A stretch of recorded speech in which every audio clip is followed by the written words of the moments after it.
આજે ભરૂચ રેલવે સ્ટેશનને પેસેન્જરોની અપેક્ષા મુજબ અદ્યતન પ્રકારની સુવિધાઓ અમે આપી રહ્યા છે। એમાં ડિજિટલ લોનનું આજે ઉદ્ઘાટન કરવામાં આવ્યું। આ ઉપરાંત બાકીની પણ ઘણી બધી રેલવે સ્ટેશનની પેસેન્જરોની અપેક્ષા મુજબની સુવિધા અમે પૂર્ણ કરી રહ્યા છે। લિફ્ટથી માંડીને જે પ્લેટફોર્મમાં જે સુધારો વધારો કરવાનો હોય, પેસેન્જરોને કોઈ પણ પ્રકારની તકલીફ ના પડે, એન્ટ્રીમાં પણ તમે જોશો તો ભરૂચ રેલવે સ્ટેશન પહેલા કરતા હમણાં બહુ મોટો પરિવર્તન આવ્યું છે।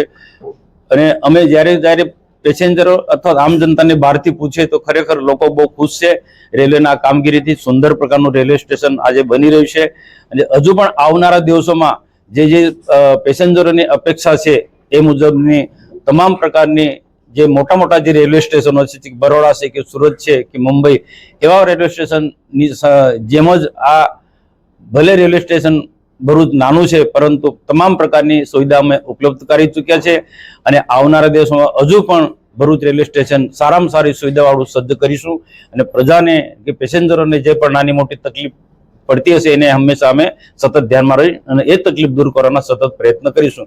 એક બે ટ્રેનના લઈને પ્રશ્નો છે, સતત અમને લોકો રજૂઆત કરતા છે। આજે પણ એન્ટ્રીમાં એક બે લોકો ઇશારો કર્યો, પણ એ જે ટ્રેનોના જે સ્ટોપેજની ખાસ કરીને ઉત્તર ભારત કે યુપી બિહાર તરફના જે લોકોને ખાસ જવા માટેની જયપુર જવા વાળા લોકોને ખાસ જરૂરિયાત છે, એ પણ અમે રેલ મંત્રાલયમાં રજૂઆત કરી છે। રેલ મંત્રી સાથે પણ મારે એક બે વખત એના માટે બેઠક થઈ છે, પણ એ પણ આવનારા દિવસોમાં એ માંગ પણ પૂર્ણ કરીશું।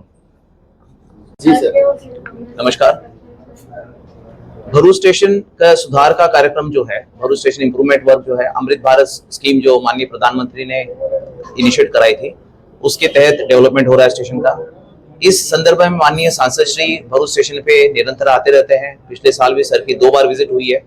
उसमें सर ने कहा कि जो कार्य हुआ है, एंट्री की इंप्रूवमेंट दोनों तरफ की, वो अच्छा कार्य हुआ है और साथ ही पैसेंजर को निरंतर और बेटर फैसिलिटीज दी जाए।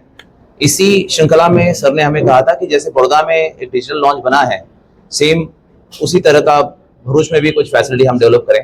तो एक जो हमारी जर्जर पड़ी जगह थी, उसको हमने एनएफआर में इसको डेवलप कराया है। ये बड़ी अच्छी फैसिलिटी भरूच के नागरिकों को, पैसेंजर्स को मिलेगी, ताकि जो ट्रेन पकड़ने आएंगे यहाँ बैठ के बड़े मिनिमम रेट में यहाँ बैठ के चाय नाश्ता कर सकते हैं और ट्रेन पे अपने अग्रसर हो सकते हैं। साथ ही बगल में हमने वेस्टर्न का पहला कन्वीनियंस स्टोर भी बनाया है एनएफआर में। तो कुछ चीजें ले जानी है ट्रेन में, छोटी मोटी खाने की चीजें या टॉवल, बच्चों का साधन है, तो वो हमने शुरू कराया है। वो भी मिनिमम रेट पे लोगों को, जो बेसिक रेट है उस पर चीजें मिलेगी, तो दैट विल बी ह्यूज, काफी कन्वीनियंस हो जाएगा पैसेंजर को। तो इस तरह से भरूच के हम फैसिलिटी बढ़ा रहे हैं। इसका फुटओवर ब्रिज आपने देखा होगा, एडवांस स्टेज में है। इसका स्टील लॉन्चिंग शुरू हो जाएगा, ताकि हमारा टारगेट है कि इस साल इस फुटओवर ब्रिज को हम शुरू कराएं लिफ्ट के साथ में। माननीय सांसद श्री ने एक भी कहा था, जो कि हमारे इंजीनियर्स ने भी देखा था, कि जो नर्मदा का ब्रिज है ये काफी पुराना है, इसको रिकंस्ट्रक्शन की जरूरत है ताकि भरूच में ट्रेन की स्पीडें भी बढ़े। तो ये वर्क सैंक्शन हुआ है। ये कार्य जो है, इसकी डिटेलिंग अभी चल रही है, डीपीआर बन रहा है। डिटेलिंग सैंक्शन होके उस हिसाब से ये कार्य भी 1 साल में शुरू हो जाएगा, ताकि हमें जो नर्मदा पे नया ब्रिज भी बन जाएगा। उसके तहत जो है, उसका एक और फायदा होगा, यार्ड रिमूवल होगा। उससे जो प्लेटफॉर्म है उसकी लंबाई बढ़ेगी। जो ये वाला प्लेटफॉर्म है, इस पे लंबाई 24 कोच के हिसाब से हो जाएगी, ताकि